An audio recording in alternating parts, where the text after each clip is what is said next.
The Buccaneers head up to Seattle. This where the Seahawks are favored by 3.5. The Buccaneers lost last week, so they're looking to get right in Seattle. But the injury hits keep coming. Bucky Irving got hurt.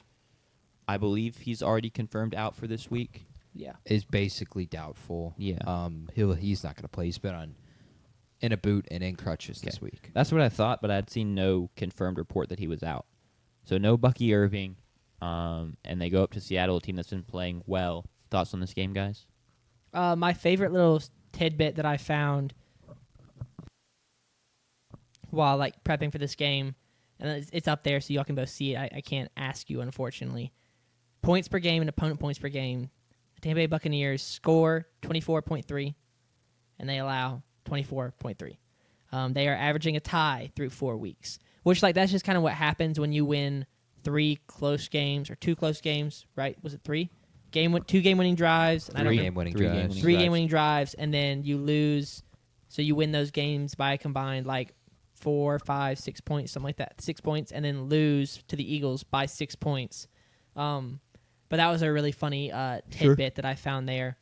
Yeah, I'll be interested to see offensively, Buccaneers, is Chris Godwin, does he take a step forward in his second week back from injury?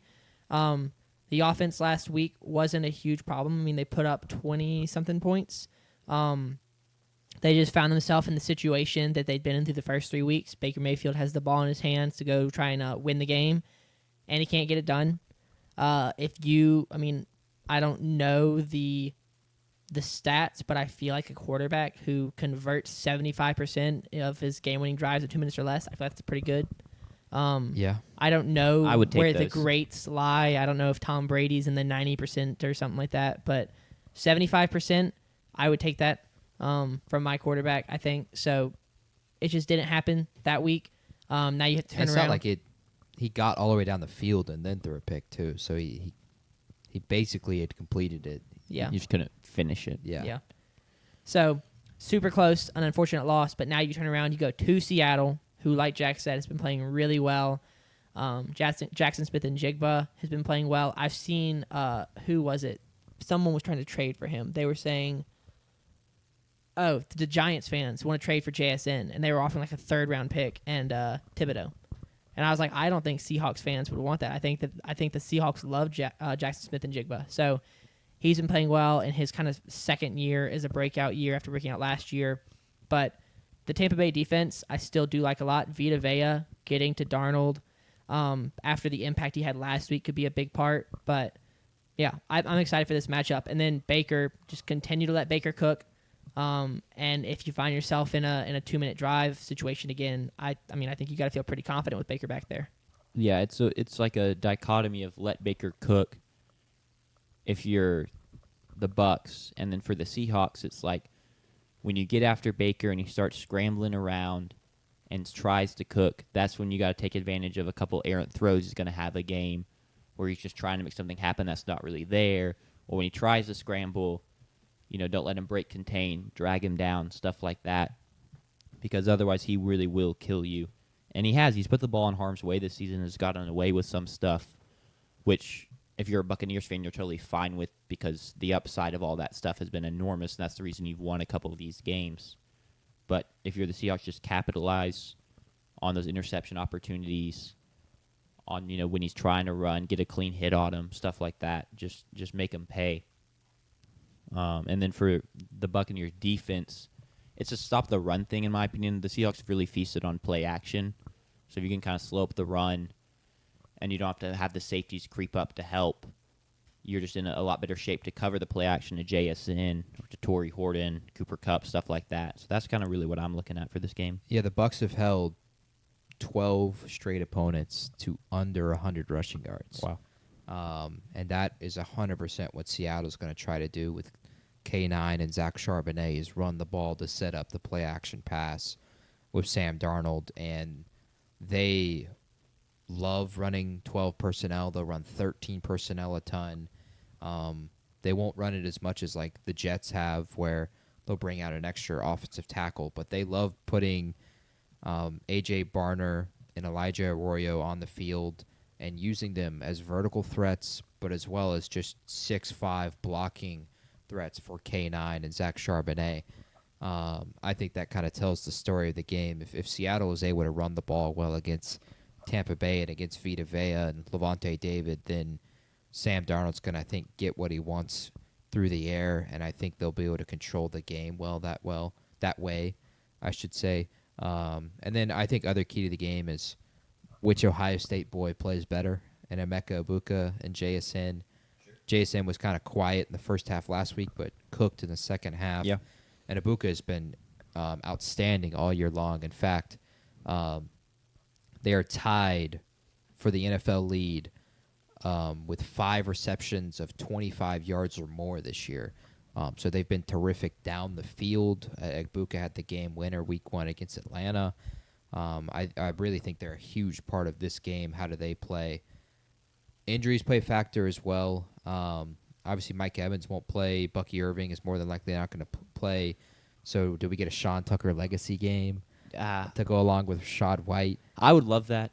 Wait, why is Rashad? Wait, Rashad White is playing then? He is playing, cool. but the duo of them, they're just. I picked up Sean Tucker Yeah. last year and dropped 34 on JP, so Yes. it's kind of a good bit. But I feel pretty confident in that duo, to be honest. I mean, obviously Yeah. you'd like to have Bucky Irving, but they're both competent guys. I think they can still find success on the ground with that duo. Rashad White is just Bucky Irving wearing a 1 instead of a 7. Sure. Just a little bit less talented. But I think that'll be a fine grouping. DeMarcus Lawrence is more than likely. I would expect him not to play. Okay. He got hurt his quad last week, and he's been one of their best pass rushers for Seattle. Now they have 10 million of them that they can go to, so I don't think they'll be hindered there. And Yeah, sure. Against the Buccaneers' offensive line, Wirfs played last week, played well. That could play a factor. Baker getting pass rushed. Tampa Bay having to fly across the country. That's, if I'm not mistaken, that's the longest flight possible in the NFL from. Yeah. No, it's Miami to Seattle, actually, would be the longest flight possible. But Tampa Bay. It's right there. It's yeah. literally right there. Tampa Bay to Seattle. That's probably a 5-hour flight, give or take. That may play a factor. This kick, it'll be at 3 Central, so 4 o'clock body clock. So that doesn't play a factor like the Chargers-Giants did last week. But it's a long flight up there to Seattle. Weather may play a factor. We're now in October. This will be the coldest game of the weekend with a high temperature of 62 degrees, which is still plenty fine for football weather. And there's no expected Seattle rain. But again, this is Tampa Bay. They're used to playing in 80, 90 degrees. It may help them this weekend. We'll see. Sure. But if this was in Tampa Bay, I think it might be a completely different story. Seattle might struggle with the heat. And I do think that if it does rain, that gives that plays to Seattle, just because Tampa Bay has been so explosive through the air. Yes. That really, it doesn't completely take out Emeka Ibuka, but it really helps to neutralize him. It makes your job a lot easier. Sure. Cuts are harder, hands are slipperier. It's so much harder to throw the ball in the rain. Exactly. You may end up dropping a Baker Mayfield misthrown ball, but we don't have, I mean, if it's not going to rain, this is all a moot point. But that is something, weather is always something to monitor when you have like a really high-powered offense through the air, like the Bucs have. Yeah. It's one of the games of the weekend. I love both of these teams. Tampa Bay was on Tier 2 and Seattle was on Tier 3. And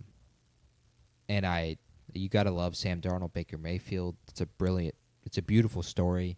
Both Their on the same careers, team. They it's- were teammates. They were both first-round picks to the,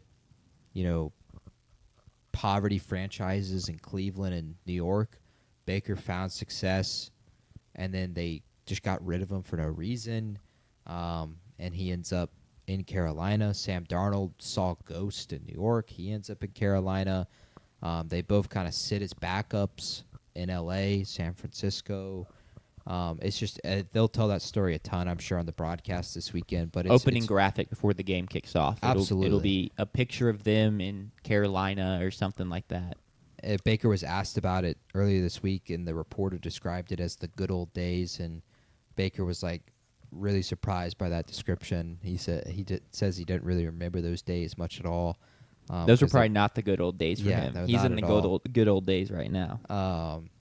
But it's one of those games that it's why I love the NFL, because you can have those kind of stories that have spanned across these players' careers. Sure. And that'll make this a really cool game.